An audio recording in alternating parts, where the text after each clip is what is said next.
নমস্কার বন্ধুরা, আশা করি সবাই ভালো আছেন। তো বন্ধুরা, এখন যে ছবিটার বিষয়ে কথা বলবো, তো সেই ছবিতে মিঠুন চক্রবর্তীকে আমরা অ্যাজ এ হিরো হিসাবে দেখিনি। সেই ছবিতে Mithun Chakraborty as a villain ছিল। এবং মিঠুন চক্রবর্তী যেমন একদিকে হিরো হয়েছে, একদিকে কিছু ছবিতে কমেডিয়ানের ক্যারেক্টার প্লে করেছে, একদিকে সাইড ক্যারেক্টার প্লে করেছে, এবং এক একটা ছবিতে তিনি অ্যান্টাগনিস্টের ক্যারেক্টার প্লে করেছেন। তো মিঠুন চক্রবর্তীর সেরকমই সবচেয়ে অ্যান্টাগনিস্ট হিসেবে সফল হওয়া ছবি হচ্ছে জল্লাদ, যেটা আমার দারুণ লাগে। তো সেই ছবিটার রিভিউ আমি দিয়েছি, সেটা যদি না দেখে থাকেন অবশ্যই দেখতে পারেন। তো এখন যে ছবিটার বিষয়ে কথা বলো, সেই ছবিটার নাম হচ্ছে চিঙ্গারি।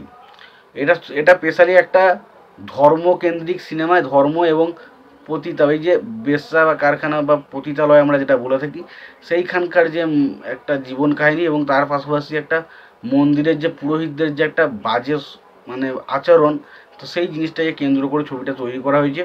ছবিটার নাম হচ্ছে চিঙ্গারি, যেটাতে লিড চরিত্রে আমরা মিঠুন চক্রবর্তী, সুস্মিতা সেন সহ আরও অনেককে দেখতে পেয়েছিলাম। ছবিটা রিলিজ হয়েছিল 2006 সালে। ছবিটার পরিচালকের দায়িত্বে ছিলেন কল্পনা লাজমি, এবং ছবিটার চিত্রনাট্য এবং গল্পের কাজও লিখেছিলেন হচ্ছে কল্পনা লাজমি। ছবিটার মিউজিকের কাজ করেছিলেন হচ্ছে আদেশ শ্রীবাস্তব। আদেশ শ্রীবাস্তব এই ছবিটার মিউজিকের কাজ করেছিলেন। তো এই ছবিটা সত্যি কথা বলতে গেলে গান রয়েছে 6-7টা মতো গান রয়েছে। তবে এক কথায় বলবো, গানগুলো কিন্তু আমাকে কোনো জায়গাতেই আকৃষ্ট করতে হয় না, কারণ গানগুলো আমার কাছে কিন্তু খুব একটা আহামরি, বা আমি এই ধরনের গান শুনতে খুব একটা পছন্দ করি না। যেটা আমার কাছে সত্যি কথা বললাম, যে এই ধরনের গান শুনতে আমি কিন্তু খুব একটা পছন্দ করি না। তবে এই ছবিটার গল্পটা যদি ছোট্ট করে বলি, এরকম গল্পটা ছিল যে মিঠুন চক্রবর্তী সে একজন কালী মন্দিরের পূজারী।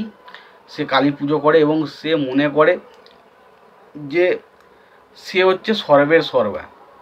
সে সব কিছু চেঞ্জ করে দেয়, ধর্মের সব কিছু ইয়ে করে দেয়, এবং সে নিজেকে ভগবানের পরের স্থানে নিজেকে মনে করে। এবং সেই গ্রামে একটা মেয়ে থাকে যার নাম হচ্ছে বাসন্তী, যে ক্যারেক্টারটা প্লে করেছে হচ্ছে সুস্মিতা সেন।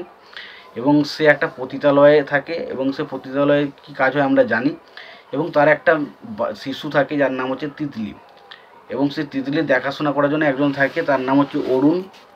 এবং সত্যি কথা বলতে গেলে সেই গ্রামেই পোস্টম্যান হিসেবে একজনের কাজে আসে, যার নাম হচ্ছে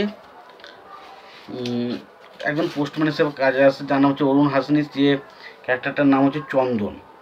এবং সত্যি কথা বলতে সেই চন্দন এবং এই যে বাসন্তী, তারা একে অপরের সঙ্গে কাছাকাছি আসে এবং একে অপরকে ভালোবেসে ফেলে। এবং মিঠুন চক্রবর্তীর যে ক্যারেক্টারটা, সেই ক্যারেক্টারটার উপর প্রচণ্ড বেশি বিশ্বাস করা হচ্ছে বাসন্তীর ক্যারেক্টারটা। কিন্তু মিঠুন চক্রবর্তী একজন ভণ্ড পুরোহিত। সে সবসময় মানুষকে ঠকানোর চেষ্টা করে এবং বিভিন্ন রকমভাবে মানুষের কাছ থেকে স্বার্থসিদ্ধিটা লাভ করার চেষ্টা করে। তো সেরকমই সে একদিন ঠিক করে যে বাসন্তী যাকে হত্যা করবে, এরকম একটা সিদ্ধান্ত সে নেয় মিঠুন চক্রবর্তীর ক্যারেক্টারটা। এবং চন্দনের ক্যারেক্টারে যখন সেই বিষয়টা জানতে পারে, তখন চন্দনের ক্যারেক্টারটা তাকে বাধা দিতে হলে চন্দনের ক্যারেক্টারটাকে মিঠুন চক্রবর্তী ক্যারেক্টারটা মেরে দেয়। এবং পরবর্তী সময় ওই যে চন্দনের ক্যারেক্টারটাকে মেরে দেয়, এবং বাসন্তী ভাবে যে সে তাকে ভালোবাসে, সে তাকে নিতে আসবে, কিন্তু সে তখন তাকে মেরে দেয়, যেহেতু নিতে আসতে পারে না। তখন বাসন্তী ক্যারেক্টারটা আবারও কষ্ট পায়, এবং সে তখন আবারও সেই পতিতালয়ে চলে যায়।